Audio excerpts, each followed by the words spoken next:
Bonjour et bienvenue sur BK Podcast. Bruno Kalubwende, très heureux de vous savoir nombreux en train de regarder cette vidéo. Tous, nous savons que notre pays est en guerre, une guerre qui nous est imposée par le rebelle du M23 soutenu par Kagame, une guerre de pillage de nos ressources, mais aussi une guerre d'ingérence dans les affaires internes de la République démocratique du Congo, une guerre qui fait des violences et des victimes par milliers, des victimes innocentes de nos populations civiles de la partie est de notre pays.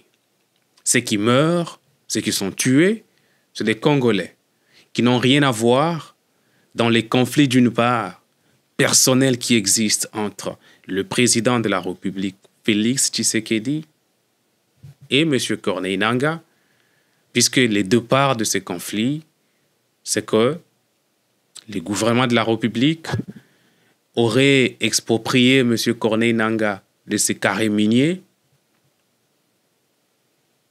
et que cela serait une violation des accords qu'ils avaient conclus, accords qui, selon Corneille Nangaa, ont permis au président Félix d'arriver au pouvoir, d'une part, mais aussi la guerre qui nous est imposée par le M23, c'est une guerre de l'hégémonie du Rwanda qui veut imposer son leadership dans la région centre de l'Afrique. Et là, aujourd'hui, je vais réagir à cette campagne ou ces meetings que M. Corneille Nangaa du M23 ainsi que ses alliés qui sont soutenus par le Rwanda ont tenu dans la ville de Goma. Je vais suivre cet élément de, je crois, c'est France 24, et puis je vais revenir pour les commenter. Premier rassemblement du M23 depuis la prise de Goma. Plusieurs milliers d'habitants convoqués sont venus au stade de l'Unité devant Corneille Nangaa. Le chef de la branche politique du M23 a une nouvelle fois affirmé vouloir, je cite, marcher sur Kinshasa. Alors le M23 a aussi installé une partie de son administration dans le Nord Kivu en nommant mercredi un gouverneur, vice-gouverneur et des administrateurs de territoire. De son côté, Kinshasa a émis un mandat d'arrêt international contre Corneille Nangaa accusé de crimes de guerre. Alors, selon les Nations Unies, au moins 2900 personnes ont été tuées en moins d'une semaine lors des combats à Goma. Sur le terrain, de nouvelles offensives sont menées. Le M23 et les troupes rwandaises se sont emparés mercredi de la cité minière de Nyabibwe dans le sud Kivu. C'est des combats confirmés par les autorités congolaises. Alors, le président de l'Assemblée nationale, Vital Kamerhe, a même affirmé que les rebelles ont été aperçus à Ishui, une localité située à une quarantaine de kilomètres de Kavumu où se trouve l'aéroport provincial et des forces armées congolaises. Cette nouvelle offensive intervient alors que le M23 avait décidé unilatéralement d'un cessez-le-feu humanitaire censé être en vigueur depuis mardi. Une nouvelle preuve de mensonge selon Kinshasa. Et tous les regards. Donc voilà, c'est la situation à laquelle nous faisons face pour l'instant. C'est que Goma, dans les Nord Kivu, est tombé. Maintenant, le M23 est en train de se diriger vers les sites Kivu pour la ville de Bukavu. Et d'une part, il y a les leaders de la SENCO, mais aussi l'Église catholique, disons-les comme ça, l'Église catholique et l'Église protestante, qui sont en train de mobiliser des gens, pour essayer de trouver une sortie, de voie de sortie à cette crise, parce que le gouvernement de la République, avec le président Félix, a décidé, du moins officiellement, qu'il ne veut pas négocier avec les M23 qu'ils ont qualifiés de terroristes. Mais la situation sur terrain montre que les M23 ont une puissance de frappe un peu supérieure à nos forces armées et que maintenant, avec la chute de la ville de Goma, le gouvernement se trouve dans une position de faiblesse Et compte tenu de cela, Corneille Nangaa ayant vu cela, ils veulent conquérir d'autres territoires pour que si les négociations il y a, qu'ils aient la part du lion autour de ces négociations. C'est un peu cela la situation. Et l'analyse que moi j'ai faite de cette situation, c'est que il était important que la crise soit contenue alors qu'elle était encore dans des petites circonscriptions un peu beaucoup plus éloignées des grands centres urbains pour éviter ces bains de sang qui auraient dû être évités autrement dans la ville de Goma. Parce qu'on rend compte effectivement autour de 3000 morts. Mais les 3000 morts, ce sont uniquement ceux qui ont été comptabilisés et ce bilan peut toujours changer à tout moment. Mais je suis convaincu que 3000 morts, c'est insuffisant et c'est juste un chiffre qui est produit comme ça, mais il doit y avoir bien plus que ça. Parce que les forces armées du Rwanda sont violentes, sont cruelles, commettent des actes inhumains au passage, des meurtres, des crimes de guerre, des génocides. Ils n'épargnent personne. Ils n'ont de respect ni pour des hôpitaux, pour des femmes enceintes, pour des églises. Donc, c'est de la barbarie à son niveau le plus extrême. Et ce que je voulais dire, c'est que cette histoire du M23 est la même formule qu'ils ont utilisée, la formule qui a conduit la AFDEL au pouvoir avec le président Kabila le père, qu'on appelait affectueusement Mouzé. C'était la même formule. Le Rwanda avait recruté quelques opposants congolais qui étaient en opposition au régime du maréchal Mobutu, les a fourni les moyens logistiques, mais aussi les moyens en personne. Et c'est l'armée du Rwanda qui avait mené la guerre de AFDEL à la fin du dernier siècle. Et c'est la même armée du Rwanda qui est en train de mener la guerre du M23. Donc, on fait là face au même schéma qu'ils ont utilisé avec Mouzé. C'est le même schéma qu'ils sont en train d'utiliser avec M. Corneille Nangaa. Mais seulement, cette fois-ci, je ne suis pas convaincu que Corneille Nangaa peut arriver à Kinshasa. Je ne pense pas que c'est dans son plan, parce qu'il n'y a personne pour l'arrêter. Nous n'avons pas de forces armées pour faire face à Corneille Nangaa.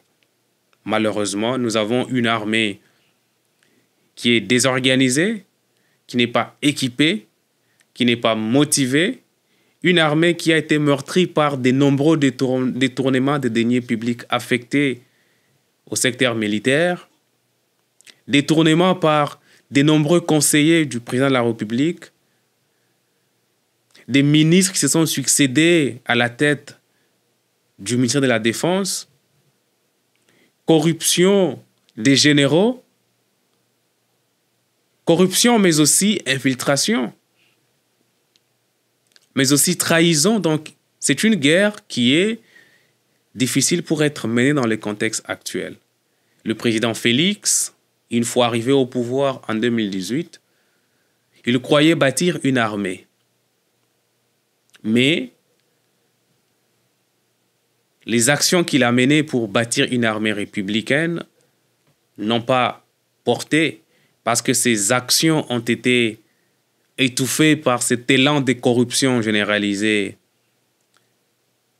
non seulement par ses proches, mais il faut dire lui-même aussi, d'une part, mais l'armée a été totalement découragée par le fait que le président de la République va se confier à des mercenaires pour assurer sa sécurité. Au lieu de former une armée républicaine sérieuse, le président de la République va recruter des mercenaires qu'il va payer 100 fois, 200 fois plus cher, qui sont suréquipés, surpayés, au détriment de l'armée nationale. Et ça fait que dans des conditions comme cela, il est vraiment difficile que ces gens qui se battent soient motivés. Et donc, pour ma part, je constate, d'ailleurs, nous avons constaté tous, que la puissance des frappes du M23, soutenue par le Rwanda, bien évidemment, était supérieure aux forces armées de la RDC, notamment dans la ville de Goma. Et maintenant, ils sont en train de descendre vers Kivu, vers Bukavu, donc dans le sud. Je pense qu'il est temps de saisir l'opportunité pour négocier, notamment avec cette initiative de l'Église catholique et l'Église protestante qui va permettre de sortir de la crise. Parce que d'une part, le président Félix ne peut pas revenir publiquement sur sa décision de ne pas négocier avec les M23. Il ne peut pas le faire publiquement, mais je pense qu'il faut le faire. Pourquoi? Il faut le faire parce que quand vous êtes en position de faiblesse, négociez. Nous ne sommes pas en position de force, malheureusement. Nous avons passé 6 ans, les 6 dernières années, à la tête du pays. Des efforts ou des programmes qui avaient été mis en place pendant ces 6 ans n'ont pas suffi à mettre en place une armée capable de défendre l'intégrité du territoire. Donc, c'est justement pour cette raison que je pense qu'il faut négocier parce que nous n'avons pas une capacité qui peut nous permettre de résister face à la force de frappe de l'armée rwandaise. Parce que nous ne sommes pas en guerre contre le M23, nous sommes en guerre ouverte avec l'armée du Rwanda. Le Rwanda qui a envahi notre territoire, Rwanda qui a franchi les frontières de la RDC en violation du droit international, notamment de la souveraineté de la RDC, de la non-ingérence dans les affaires internes, violation de la résolution pacifique des différends entre États. Donc le Rwanda est sur le sol congolais en violation de toutes les règles du droit international. Mais la guerre avec l'armée du M23 se passe aussi en violation totale des règles de la guerre, donc ce qu'on appelle le droit humanitaire. Parce que le Rwanda ne fait pas de distinction entre les hôpitaux, entre les églises, entre les femmes, les enfants, etc. Le Rwanda écrase tout sur son passage. Et donc, la position officielle du gouvernement, c'est que nous ne pouvons pas négocier avec les terroristes du M23, mais c'est une position qui peut être soutenue uniquement lorsque nous sommes dans une position de faiblesse. Les réalités sur terrain, il faut l'admettre, démontrent que nous sommes dans une position de faiblesse. Et donc, je pense que l'opportunité doit être saisie pour éviter la perte en vies humaines, des pertes qui sont inutiles,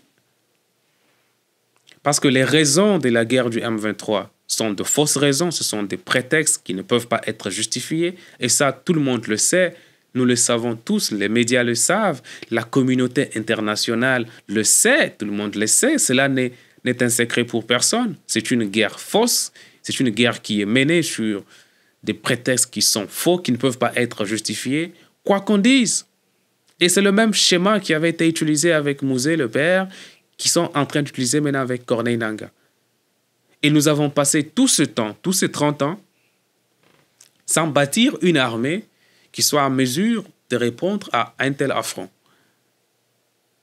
Ce que nous avons fait, par exemple, au cours des 6 années du président Félix, c'est des voyages, des détournements, des mégestions, des confusions au sein de l'État et de la séparation, des divisions. Il y a, on peut même dire, une exacerbation de la haine tribale. Moi-même qui parle, je suis du Kasaï, mais c'est dire que la gestion à la tête du pays au cours des 6 dernières années, elle laisse à désirer sur plusieurs points, sur tous les points d'ailleurs. Et voilà, nous nous retrouvons dans une position où le Rwanda sait que nous ne sommes pas en mesure de nous défendre. C'est comme ça que Kagame est tout le temps dans les médias en train de hausser les tons parce qu'il sait qu'en face de lui, il s'est assuré du soutien de toutes ces grandes puissances occidentales et qu'en face de lui, il a un Congo dirigé par le président Félix qui n'a pas une armée digne de ce nom, un Congo qui est traîné dans des organisations internationales, la CAC, la SADC, qui ne peuvent rien apporter, parce que la défense du territoire, c'est fait par l'armée. On ne peut pas compter sur des organisations internationales pour nous défendre. Et donc, nous sommes dans une situation où je pense, à mon humble avis, que les négociations peuvent aider à épargner des vies humaines. Bien que cela soit une honte sur nous de négocier avec le M23, donc le Rwanda, une honte parce que nous n'avons pas su bâtir une armée capable de nous défendre. C'est une honte. Mais entre accepter cette honte et vouloir continuer au risque d'occasionner d'autres morts pour négocier plus tard, je crois qu'il faut le faire maintenant.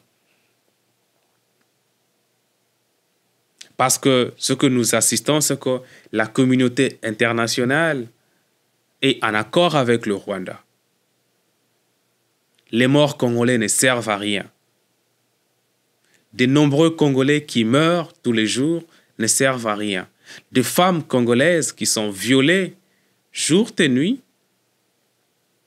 eh bien, ce ne sont pas des humains. Personne ne vient à notre secours.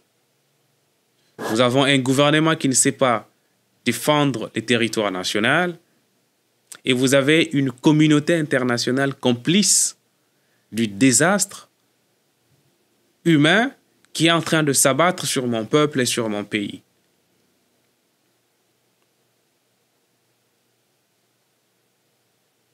Donc, je pense qu'il faut saisir l'opportunité qui est offerte par l'Église catholique et l'Église protestante pour s'asseoir, négocier. Mais comme vous le savez, ça va être les mêmes négociations avec les M23, ça va aller en négociation, tout simplement parce que nous n'avons pas su bâtir l'armée. La solution, dans l'immédiat, c'est de négocier et subir les pressions du M23 et céder à leurs caprices et replier et bâtir une armée digne de ce nom et relancer la bataille peut-être dans 5 ans ou 10 ans d'ici. Parce que là, c'est des Congolais qui meurent de façon inutile. Tout l'argent qui aurait dû servir à équiper l'armée a été détourné. Tout l'argent qui aurait dû servir à former nos militaires a été détourné. Tous les programmes qu'il fallait mettre en place pour rebâtir une armée digne de ce nom n'ont pas été gérés. Et nous nous retrouvons dans une situation devant un fait accompli. Et donc, c'est malheureux pour nous, c'est malheureux pour mon peuple, mais je pense qu'il faut aller négocier avec ces M23 et que le gouvernement de Kinshasa arrête ce qui est en train d'être fait parce que ils nous ont vanté une diplomatie agissante. La diplomatie n'a rien porté parce que personne n'est venu à notre secours, à part l'Afrique du Sud. Le Burundi ne peut rien. Ils peuvent bien parler, mais ils peuvent concrètement rien faire. Donc, il n'y a pas de diplomatie agissante.